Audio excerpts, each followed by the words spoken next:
ketika kita bacain buku, kita 100% hadir. Kita 100% buat dia. Nggak mungkin bacain buku sambil balas WhatsApp. Nggak mungkin. Gitu. Dan jadi anak-anak tahu, oh ketika aku bacain buku, minta baca buku sama mama, aku dapat mama sepenuhnya. Halo, Hai, apa kabar? baik, Kanuca. Jadi nah jadi di sini Brenda adalah ibu lebah, Yes. betul? Betul. Betul. Nah, sesuai dengan judul kita Instagram Live pada siang hari ini, kita mau ngomongin soal membaca gitu ya. Nah, membacakan buku untuk anak, ini memang apa sih manfaatnya? Mungkin ada yang mau diceritakan dulu sebagai storyteller profesional gitu dari Brenda. Aku seneng banget ada storyteller profesional. Aku bahkan nggak kebayang kalau ada kayak berarti sertifikasi dan ada prosesnya gitu kan sampai jadi profesional gitu. Ya, sebenarnya kalau dibilang profesional secara sertifikasi, aku belum ngambil sertifikasi yang gimana sih. Cuman memang di tahun 2015 aku punya anak pertama kan. Nah, di tahun 2015 itu masih idealis, nggak mau nonton TV, nggak mau kena radio dan sebagainya macam lah gitu. Jadi kita waktu itu agak-agak pusing tuh Kak, kayak aduh, jadi anak-anak harus di entertain pakai apa gitu, karena kalau misalnya ibu-ibu zaman sekarang gitu nonton K-drama gitu kan, tapi kan sebenarnya kasihan bayinya gitu kan. Jadi akhirnya waktu itu suamiku beliin buku, kita mulai explore dari situ. FYI dulu aku kita masih tinggal di apartemen ini sekarang, tapi dulu belum ada siapa-siapa, kayak apartemen itu masih sepi banget gitu. Jadi benar-benar cuman aku, anakku yang pertama, sama tembok. Jadi kayak sehari-hari tuh benar-benar it's challenging gitu. Nah, sehingga menimbulkan anak ini kan memang ada step-step di bulan sekian harusnya anak udah bisa ngomong berapa kata. Nah, anakku tuh sedikit terlambat gitu. I'm not saying that dia mengalami speech delay, tapi memang yang harusnya udah babbling dia belum gitu. Nah, itu aku mulai worry itu. Nah, waktu kita dibeliin buku ini, terus aku coba explore bacain. I tried my best karena memang aku punya background pernah ngajar di TK juga gitu kan. Aku coba lah gitu. Coba ke bayi umur 6 bulan itu waktu itu. Nah, kok ternyata perkembangan kognitif dia tuh sangat cepat. Jadi tiba-tiba dia bisa babbling, terus ngomongnya udah mulai jelas gitu loh. Udah bisa manggil papa, udah bisa mulai ngomong kata-kata yang aku bahkan nggak paham gitu waktu itu. Cuman yang aku lihat, kok hebat banget ya, the power of storytelling itu tuh hebat banget gitu. Nah, sebenarnya story reading ini, aku sebutnya story reading atau read aloud ya. Jadi si story reading ini sebenarnya it's just a method Kak. Jadi kalau di dunia parenting kan kita sangat familiar dengan nama storytelling. Tapi sebenarnya storytelling itu ada turunan lagi gitu. Ada ventriloque yang kalau kalian pernah lihat, mungkin teman-teman di rumah pernah lihat orang sampingnya boneka, terus bonekanya ngomong tapi kita enggak. Kayak kita yang ngomong tapi mulutnya nggak gerak. Nah, itu ventriloque. Ada juga puppetry yang pakai boneka tangan. Nah, read aloud atau story reading ini is just another method. Bedanya kita menggunakan buku. Dan kita aimnya itu lebih ke literasi. Kalau misalnya ditanya apa sih manfaatnya gitu, kenapa harus menggunakan metode story reading dibandingin metode yang lain gitu kan? I would say karena kita mengenalkan mereka huruf dan fonem gitu. Jadi di dalam buku itu sendiri kan, kalau read aloud itu biasanya kita akan pegang bukunya terus kita sambil tunjuk gitu kan. Walaupun menunjuk ini tidak harus, tapi itu mengasosiasikan mereka bunyi dengan bentuk hurufnya gitu. Jadi ketika kita ngomong, mereka tahu nih, oh Kak, yang ditunjuk itu bunyinya aku misalnya. Jadi itu membentuk pola pikir mereka gitu sih kurang lebih. So that's how I started. Jadi kamu sendiri juga mendapatkan manfaat dengan membaca buku buat anak kamu yang pada saat itu usianya start di 6 bulan. Yes. Betul ya.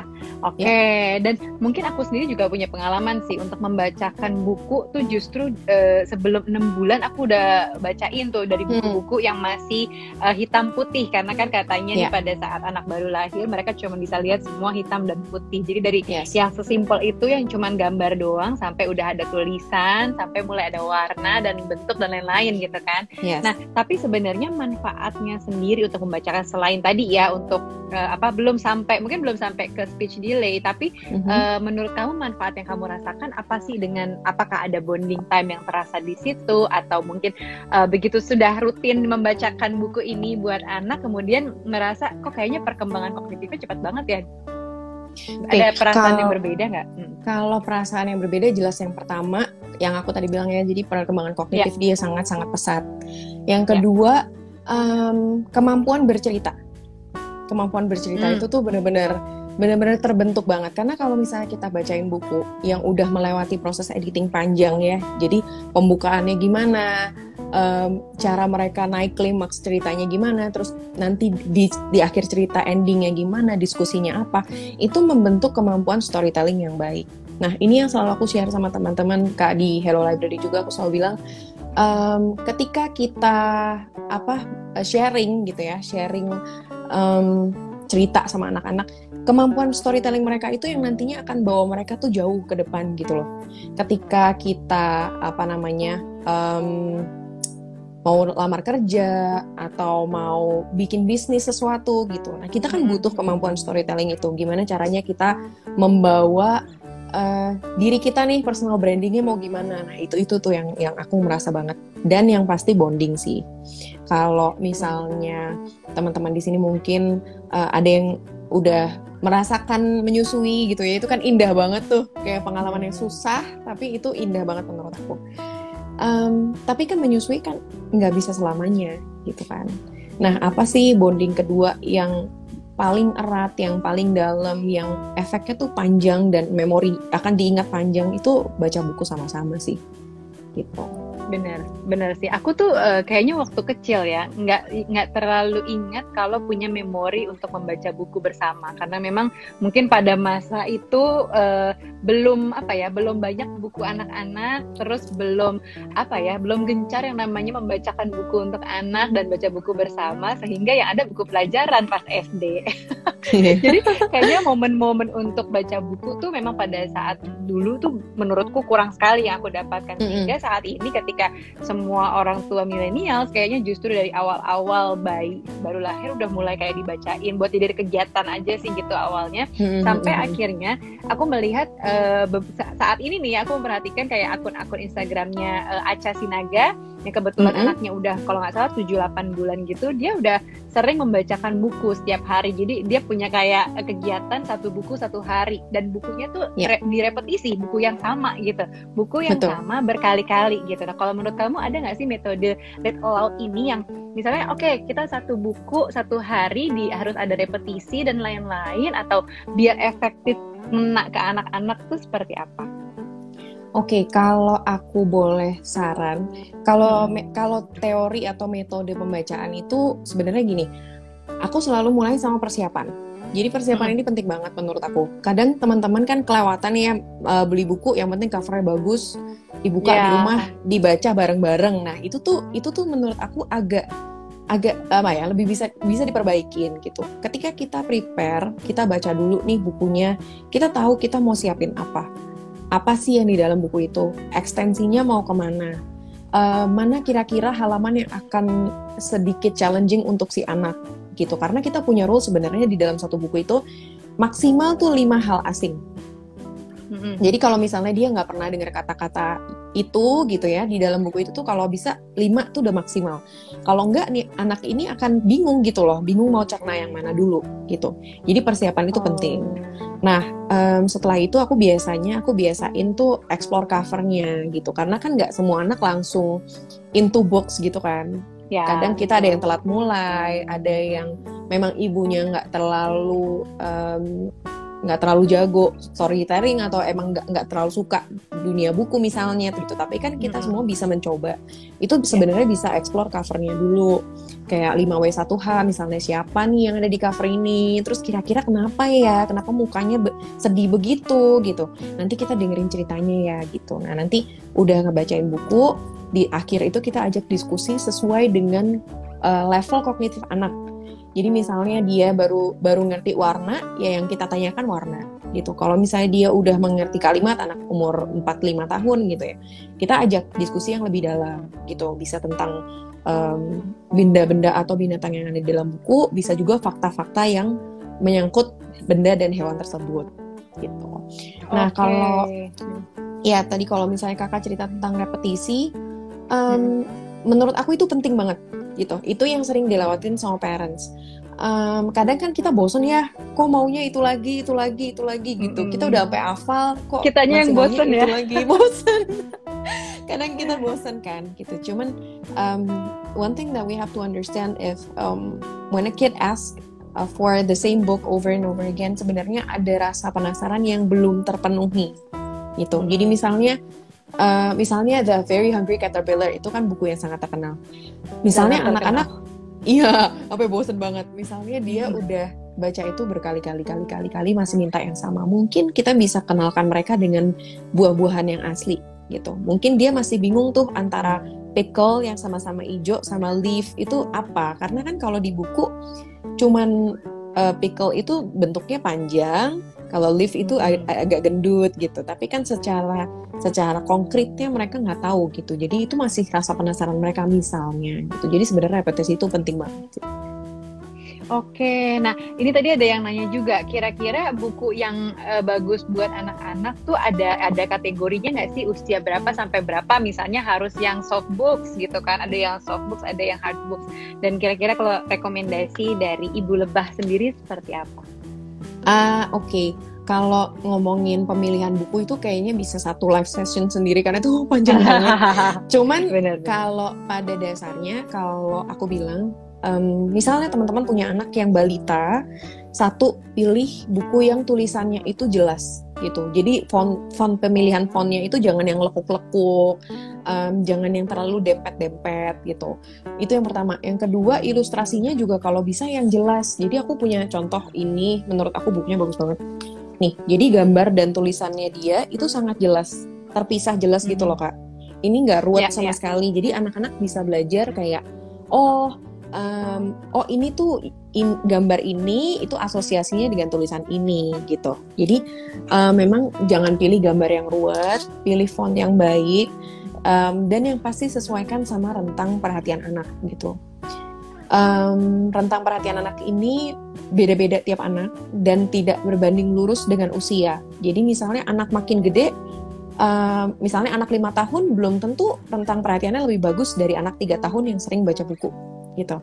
Jadi ketika kita milihin buku, pastikan sesuaikan sama anaknya. Apakah kira-kira nih kalau dikasih novel, anak ini udah bisa nangkep belum gitu.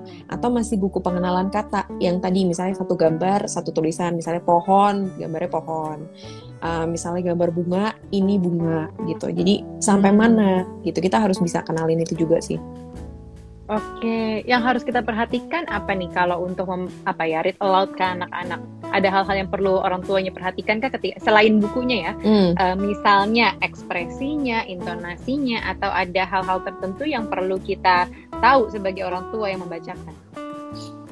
Oke, kalau aku yang paling penting banget, aku percaya sama kekuatan energi gitu ya. Energi maksudnya kita semua punya aura gitu kan ya. Kita punya bad mood atau kita lagi good mood gitu. Jadi pastiin kalau kita lagi baca, kitanya dalam kondisi yang siap dan memang dari hati. Itu.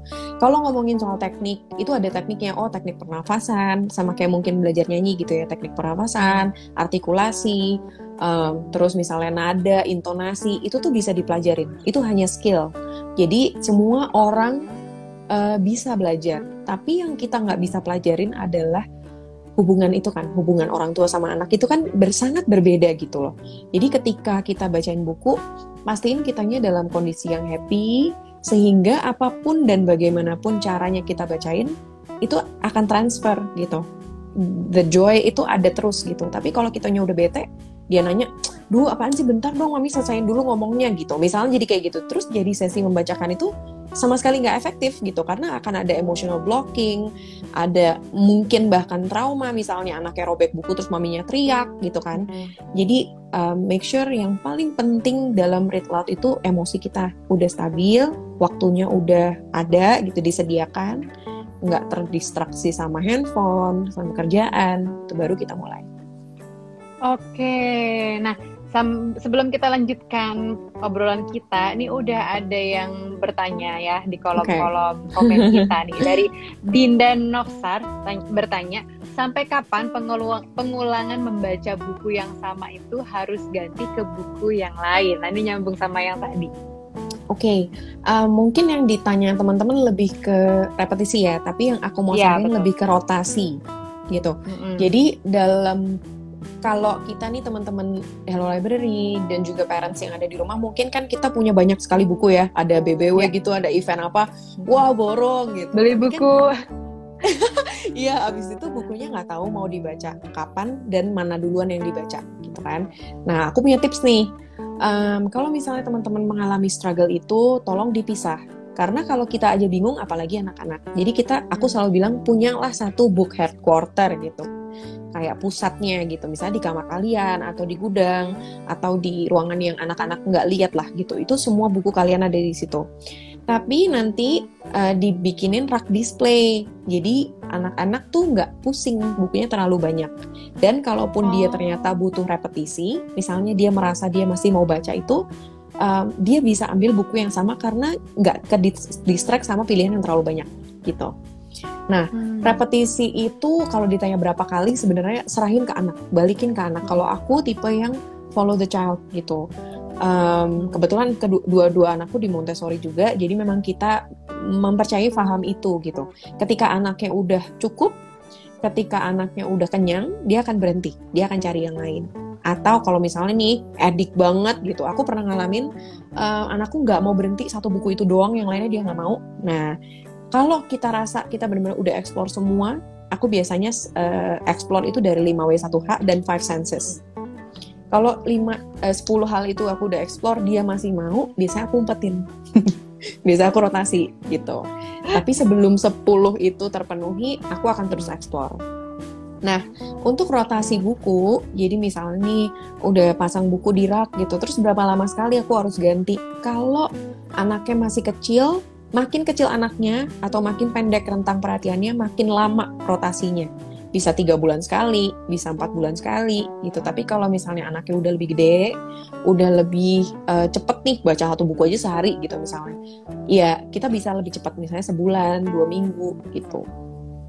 Oke, nah tapi di sini tuh yang dimaksud dengan buku adalah buku bacaan ya, bukan activity book. Karena kalau anak-anak usia 3 tahunan udah mulai kan suka dengan mengisi activity book, ada warna, ada coloring, tracing dan lain-lain. Nah, kalau yang dimaksud dengan Ibu Lebah di sini tuh buku yang seperti apa? Buku cerita. Bener-bener gitu. Buku cerita ya, bukan activity book ya?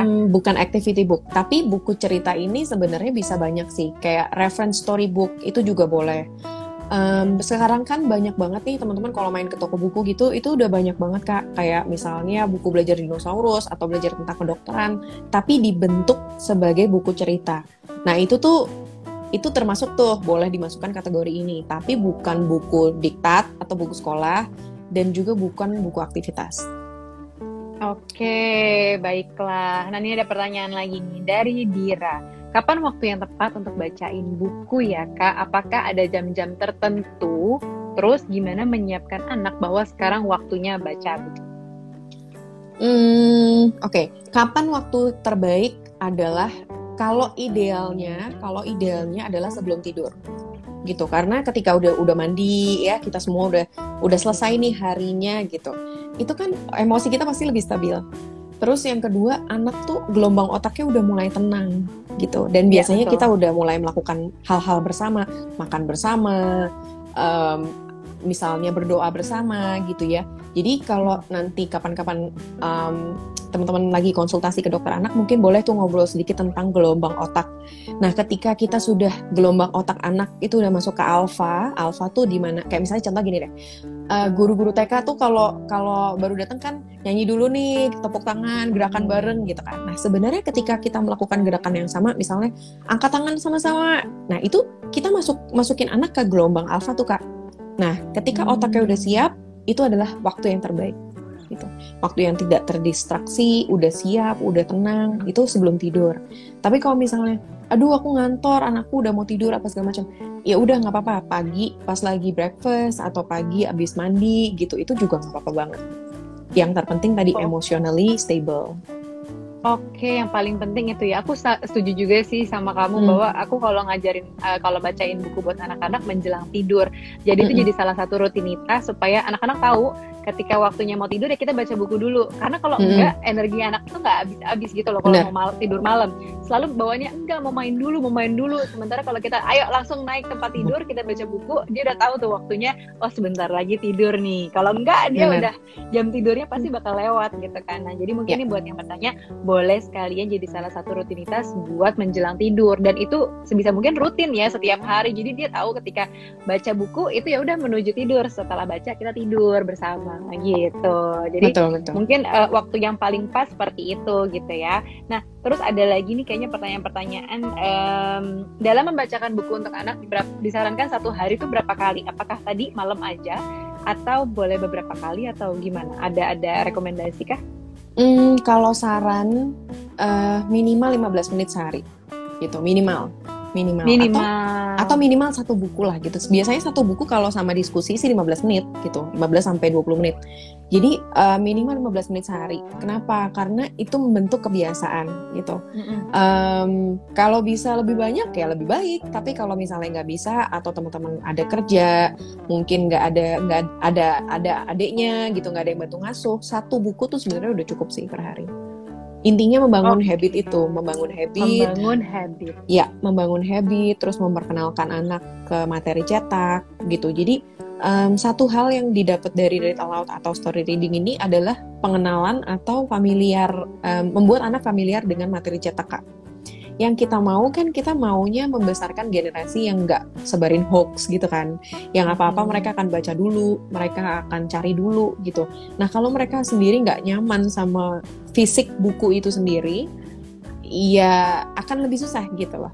Ketika kalau mereka aja nggak tertarik sama buku, jangankan baca di detik.com atau platform online gitu loh, kayak gitu. Oke, kita jawab lagi nih pertanyaan yang udah masuk ke kita. Nih ada di sini, apakah sudah kelihatan pertanyaannya? Ya. Ketika dibacakan dan anak terlihat kurang antusias nih, gimana? Tetap dilanjutin atau gimana? Atau udahan? Ini tergantung juga. Apakah dia sudah sering dibacakan? Misalnya nih udah sering dibacain, udah jadi habit, tapi kebetulan pas buku A dia nggak tertarik. Nah, kalau kasusnya seperti itu, mungkin boleh dibalikin ke anaknya. Kamu mau bacanya yang mana gitu. Dalam hal story reading, ini kalau menurut pendapatku ya, kita nggak pernah punya kewajiban untuk menyelesaikan sebuah buku. Jadi kalau bacain, it doesn't have to be until the last page gitu loh. Kalau misalnya anak ini ternyata udah nggak fokus, atau dianya udah capek, atau dianya bosen, kita boleh switch gitu. Kita boleh ganti, kita boleh ajak diskusi. Atau kasus kedua adalah teman-teman baru mulai, tapi anak-anaknya tidak antusias gitu. Nah, kalau kasus yang kedua ini, ya berbesar hatilah. Namanya juga membentuk kebiasaan baru gitu kan. Kalau misalnya dia nggak antusias, mungkin boleh mulai dengan yang level lebih rendah. Mungkin dia merasa itu lebih terlalu susah, terlalu rumit. Atau mulai dari buku-buku dengan topik yang dia suka. Misalnya dia lagi suka Paw Patrol gitu ya, kartun. Berarti kan dia tertarik sama dunia hewan. Nah, mulailah buku hewan-hewan. Atau misalnya anaknya suka main sepeda atau main bola. Nah, boleh kita cari buku-buku yang temanya itu. Jadi, anak-anak punya, aku mau baca karena itu aku suka, gitu. Oke, bener. Tapi perlu diingat nih bahwa ini setelah Instagram Live ini mudah-mudahan parents juga tahu bahwa pentingnya membaca itu seperti apa. Tapi bukan berarti ayo kita memaksakan anak harus baca, anak harus baca. Bukan seperti itu, tapi justru membangun habit. Karena mungkin anak-anak kita masih usianya bayi atau mungkin baru 1 tahun, 2 tahun, 3 tahun. Yang penting habitnya dulu dibangun. Dan benar tujuannya tadi seperti Ibu Leba bilang, kita pengen generasi anak-anak kita tuh bukan generasi yang percaya dengan hoax, yang langsung menyebarkan berita yang belum dicek faktanya dan lain-lain, tapi kita pengen membangun minat mereka supaya mau membaca terlebih dahulu. Jadi aku yakin orang-orang yang apa ya, favorit membaca, hobi membaca tuh wawasannya lebih luas gitu, karena kan ada yang bilang membaca satu buku tuh sama artinya kayak membaca dunia gitu, karena semuanya ada di dalam buku tersebut. Nah itulah yang perlu kita bangun dulu habitnya gitu ya. Dan ini pertanyaannya lumayan banyak banget nih. Dan ada pertanyaan lagi nih, pernahkah anaknya Mombi mencoret atau merobek buku saat masih kurang dari 2 tahun dan bagaimana mengatasinya? Ini kayaknya common terjadi gitu ya, namanya juga anak-anak suka main apalagi kalau rebutan sama kakak atau adiknya, atau ya iseng aja robek. Nah biasanya apa yang dilakukan? Oke, kalau ditanya pernah apa enggak, pernah banget. Pernah banget, jangankan cuma dicoret atau disobek, dimakan bukunya. Karena dulu kan masih cari celah tuh, anak ini kenalin dulu sukanya baca buku kapan. Jadi salah satu momen kita bacain buku adalah sambil dia makan gitu.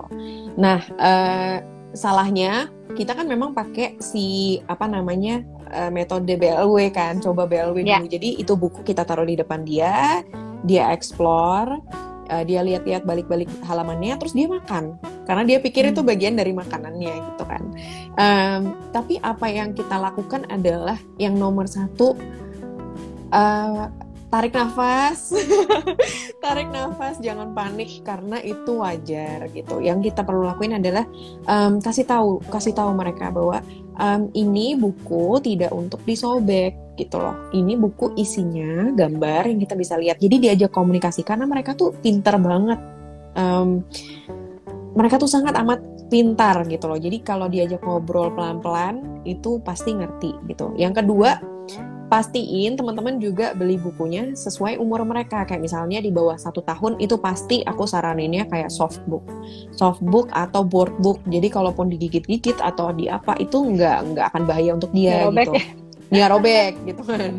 Jangan dibeliin buku kertas di usia itu gitu. Nanti mulai 2-3 tahun maju lagi ke masih boardbook tapi udah mulai yang sensori, yang ada raba-raba teksturnya, ada bunyi-bunyi, ada lampu, itu udah mulai 1-3 tahun. Nah nanti di atas 3 tahun baru pelan-pelan kita kenalin ke buku-buku yang halamannya itu boardbook tapi tipis kayak kertas gitu.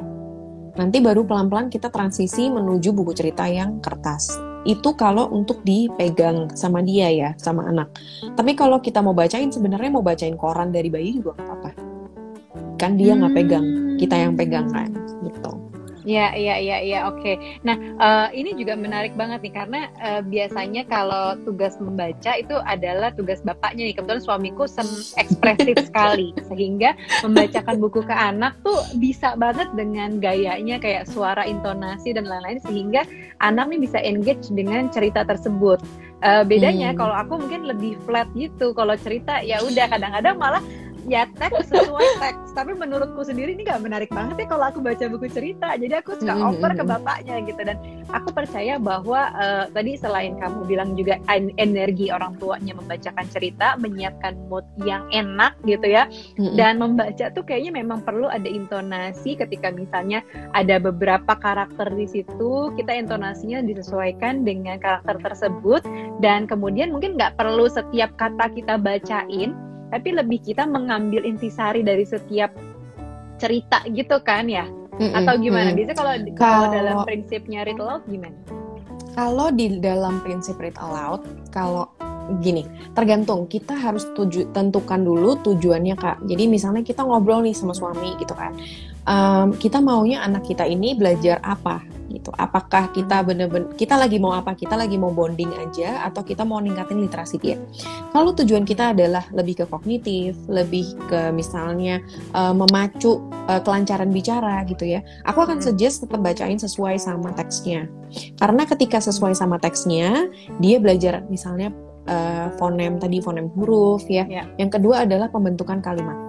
Jadi SPOK, dia mengerti bahwa kalau kalimat yang benar di telinga kita, kadang kalau misalnya contoh bahasa kedua, bahasa Inggris gitu ya, kadang kita nggak tahu secara teori, tapi kita tahu kalau didengar kok nggak pas ya gitu, kok kayaknya ini harusnya kata-katanya nggak begini gitu. Itu karena kita punya sense of sentence yang bagus.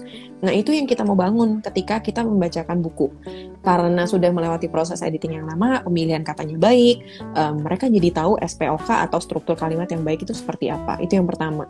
Yang kedua, kalau kita skip kata-katanya atau kita ganti kata-katanya, kita jadi kehilangan kesempatan untuk mengajarkan mereka kata-kata baru atau bahasa baku. Kan di dalam buku kan kita nggak pakai kata enggak, kita pakai tidak, gitu kan? Tidak suka makan, tidak mau minum, atau tidak mau tidur. Jadi kadang anak, kalau ngomong sama anak kan, jadi anak ini nggak bobo, gitu. Nah, bobo dan tidur kan artinya sama, tapi mungkin kita sehari-hari nggak pakai kata tidur gitu. Nah, ketika kita bacain buku sesuai sama teksnya, dia jadi belajar, oh tidur itu gambarnya anak lagi merem, lagi bobo. Oh berarti tidur dan bobo itu sama gitu. Jadi kita mau ajarin itu. Oke, baiklah. Ini nggak terasa obrolan kita udah setengah jam lebih. Jadi pertanyaannya masih banyak banget. Tapi mungkin boleh di terakhir aja dikasih tahu dong tipsnya buat kita semua untuk memulai read aloud buat anak-anak kita. Dan di sini mungkin nih ada yang udah absen beberapa hari belum bacain buku buat anak-anaknya. Nah, boleh silahkan Ibu Lebah sampaikan kira-kira tipsnya seperti apa buat kita semua. Jangan takut untuk mulai. Gitu. Kita nggak perlu jadi the expert mom gitu, nggak perlu jadi ibu lebah atau nggak perlu punya impian harus bisa rubah suara gitu, enggak. Tapi mulai aja, rutin, karena rutin itu akan membentuk konsistensi, dan konsistensi itu membangun kepercayaan anak sama kita gitu. Kenapa ketika kita bacain buku kita 100% hadir, kita 100% buat dia. Nggak mungkin bacain buku sambil balas WhatsApp, nggak mungkin gitu. Dan jadi anak-anak tahu, oh ketika aku bacain buku, minta baca buku sama mama, aku dapat mama sepenuhnya, mama buat aku sepenuhnya. Dan itu yang nggak bisa digantiin teman-teman. Jadi nggak usah takut untuk mulai, pakai apa aja yang ada. Bukunya juga nggak harus yang mahal-mahal, nggak harus bahasa Inggris atau apa, no, anything that you have at home gitu kan.